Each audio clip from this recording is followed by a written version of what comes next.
जय गुरु जी। संगत जी आज हम जानेंगे कि कुछ लोग धरती पर ऐसे होते हैं जिनकी डेथ बहुत ही कम उम्र में हो जाती है। तो संगत जी यहाँ पर हमें आज विस्पी और ऋतु गाइड कर रहे हैं कि ऐसा क्यों होता है। संगत जी हम बहुत परेशान हो जाते हैं जब हमारे घर का कोई प्रियजन या आसपास का कोई प्रियजन बहुत ही जल्दी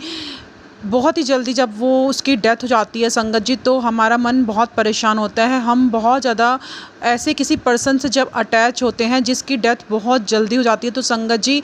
हमारे मन में ये प्रश्न चलता रहता है कि ऐसा क्यों हुआ, भगवान जी ने उसको इतनी जल्दी क्यों उठा लिया और उसने ऐसा क्या किया था, भगवान ने उनके साथ अन्याय क्यों किया। तो संगत जी आज हमें ये बताया जा रहा है कि ऐसा क्यों होता है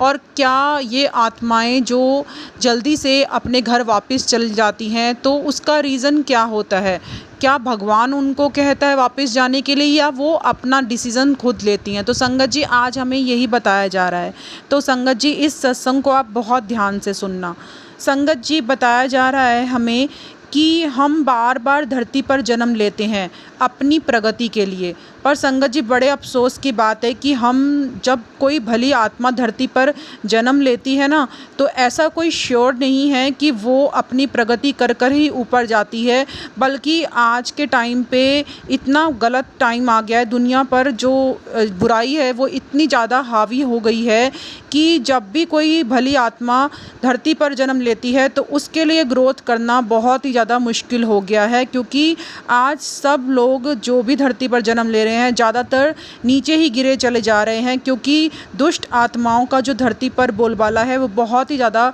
अच्छे तरीके से हो गया है।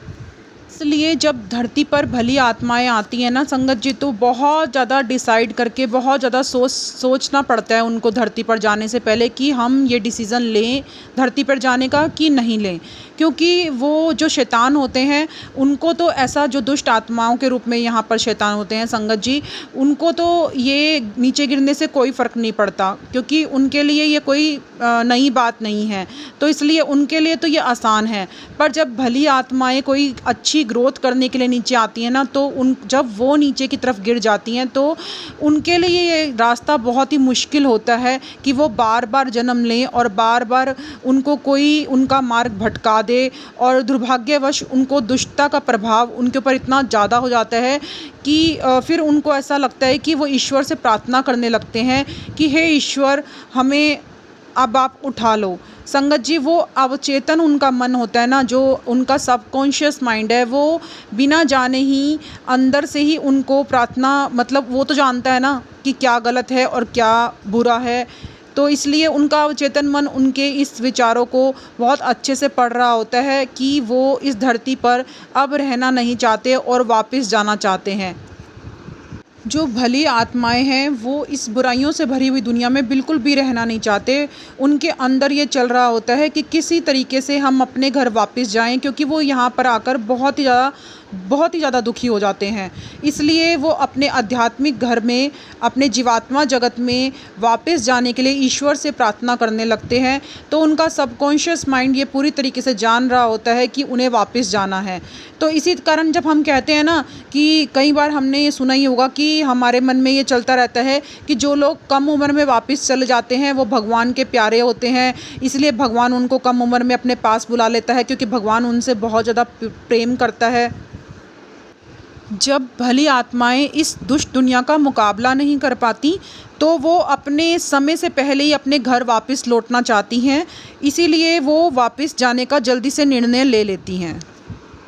और इसके अपोजिट में संगत जी जो दुष्ट आत्माएं होती हैं ना, वो इस धरती को छोड़ना ही नहीं चाहती, वो जोंक की तरह इस धरती से चिपके रहना चाहती हैं, क्योंकि उनको पता है उन्होंने कितने कितने गलत काम किए हुए हैं, तो उनको कौन सा लोक जाकर वहाँ मिलेगा और उनको क्या क्या सज़ा मिलेगी और क्या क्या कष्ट वहाँ पर उनके लिए पहले से ही तैयार हैं। इसलिए वो इस डर के कारण ही इस धरती को छोड़ना ही नहीं चाहते और यहाँ से जाना ही नहीं चाहते। इसलिए संगत जी वो बता रहे हैं कि कुछ आत्माएं बहुत जल्दी, जो भली आत्माएं हैं बहुत जल्दी चली जाती हैं, पर कुछ भली आत्माएं ऐसी भी होती हैं संगत जी जो आपकी रक्षा के लिए, जो आपके लिए कुछ अच्छा हो जाए इसलिए भी धरती पर रहना चाहती हैं। कुछ भली आत्माएं धरती पर इसलिए भी आती हैं क्योंकि वो अपने प्रियजनों की रक्षा करना चाहती हैं, वो अच्छाइयाँ दुनिया में फैलाना चाहती हैं ताकि जो और लोग हैं उनको कष्ट ना सहना पड़े। तो संगत जी वो बता रहे हैं कुछ भली आत्माएं इसलिए धरती पर बहुत तकलीफ़ें भी झेलती हैं,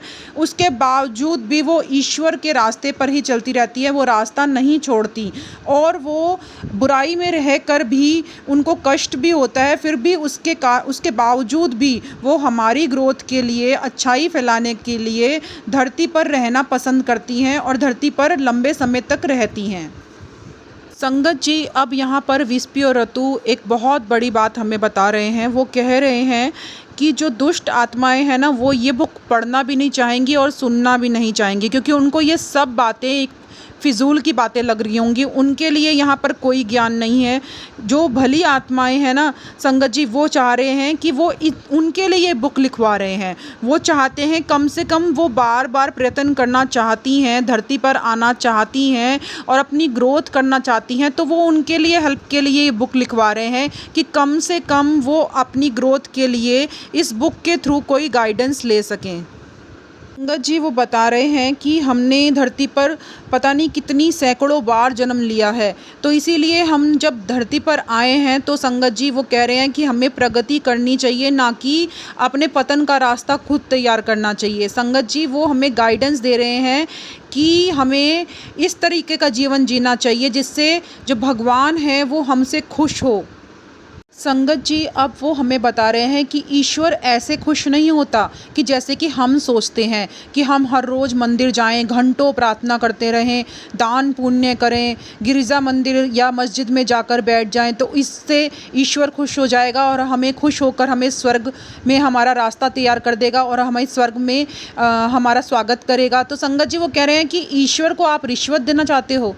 आप ईश्वर को ये कहना चाहते हो कि ईश्वर मैंने ये किया है, मैंने दान किया है, मैंने पुण्य किया है, और ईश्वर को आप प्रसन्न करने के लिए, यानी अगर आप कुछ किसी के हाथ छल कपट कर रहे हो और छल कपट करने के बाद आप सोचते हो कि आपने उसके बदले में बहुत ज़्यादा दान कर दिया और ईश्वर की पूजा कर दी, पता नहीं कितने करोड़ों का आपने दान किया, तो संगत जी क्या वो बता रहे हैं क्या ये सब करने से आप सोचते हो कि आपको स्वर्ग की प्राप्ति होगी? तो संगत जी वो बता रहे हैं कि ऐसा बिल्कुल भी नहीं है। ईश्वर को सब कुछ पता है, ईश्वर सब कुछ जानता है। वो उनको प्रसन्न करने के लिए आपको ये सब दिखावा करने की ज़रूरत नहीं है, क्योंकि वो कह रहे हैं कि यहाँ पे आपका स्वार्थ छिपा हुआ है, आपके दान के पीछे भी आपका बहुत बड़ा स्वार्थ है। तो इसलिए ऐसे स्वार्थ भरे बातों से, ऐसे स्वार्थ से आपको कभी भी स्वर्ग की प्राप्ति बिल्कुल भी नहीं होगी। तो संगत जी वो हमें समझा रहे हैं कि हमें सच्चाई भरा, निस्वार्थ वाला जीवन जीना है और दया करनी है। संगत जी वो इतना आसान रास्ता हमें बता रहे हैं कि हमें अच्छे तरीके से ईश्वर को खुश करने के लिए सिर्फ अपने बारे में ही नहीं सोचना, बल्कि सबके बारे में सोचकर चलना है। संगत जी तो वो बता रहे हैं कि बार बार आप कई घंटों मान लो प्रार्थना कर रहे हैं, उसके बाद आप दूसरों को छलने जा रहे हैं उस प्रार्थना के बाद, और तो आप सोचते हैं कि आपको स्वर्ग मिलेगा। तो संगत जी वो बता रहे हैं ऐसा बिल्कुल भी नहीं होगा। इसलिए आपको ये सोच के दान बिल्कुल भी नहीं करना है कि हम दान कर रहे हैं तो हम पता नहीं कितना धार्मिक और पवित्र कार्य कर रहे हैं। तो संगत जी वो बता रहे हैं कि धार्मिक और पवित्र आप तब बनते हो जब आप दूसरों के भले के लिए ये सब कार्य बहुत मन से कर रहे हो, ना कि अपने स्वार्थ से कर रहे हो कि मुझे स्वर्ग की प्राप्ति होगी ये सब करने से। संगत जी आज मैं अपने सत्संग को अब यहीं विराम देती हूँ। जय गुरु जी। संगत जी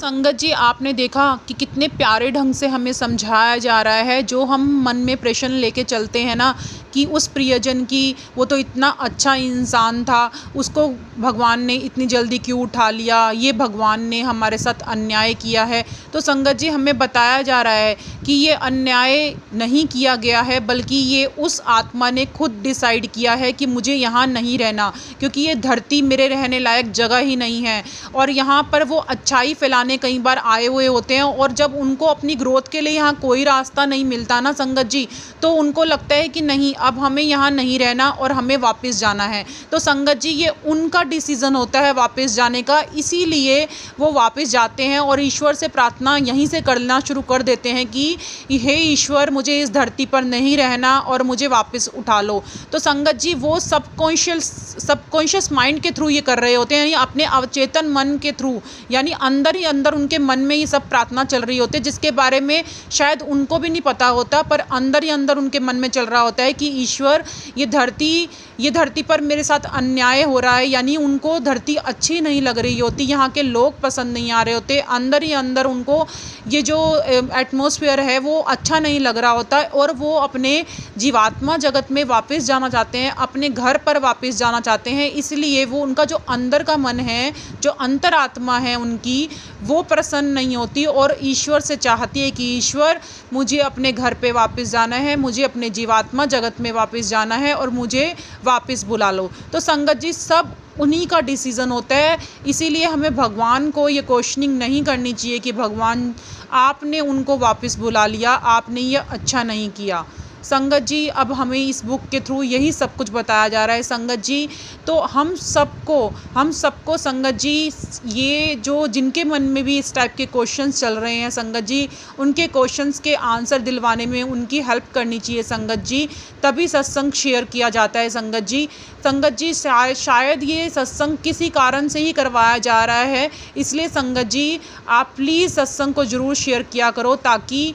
आप किसी के क्वेश्चंस के उनको आंसर दिला सको संगत जी। तो संगत जी गुरु जी कहते हैं सत्संग सुनन वाले दा भी कल्याण ते सत्संग सुनान वाले दा भी कल्याण। तो संगत जी आप सब कल्याण के हिस्सेदारे बने और सत्संग को ज़रूर शेयर करें। जय गुरु जी, शुक्राना गुरु जी। संगत जी अगर आप जानना चाहते हैं कि ये विस्पी और ऋतु कौन है और हमें कौन गाइडेंस दे रहा है और क्यों दे रहा है, तो संगत जी इन सब क्वेश्चंस के आंसर आपको डे 1 वाले सत्संग में मिल जाएंगे संगत जी। उसका डिस्क्रिप्शन बॉक्स में मैंने लिंक डाल दिया है संगत जी, आप वहाँ से चेक कर सकते हैं। जय गुरु जी, शुक्राना गुरु जी, लख लख शुक्राना गुरु जी।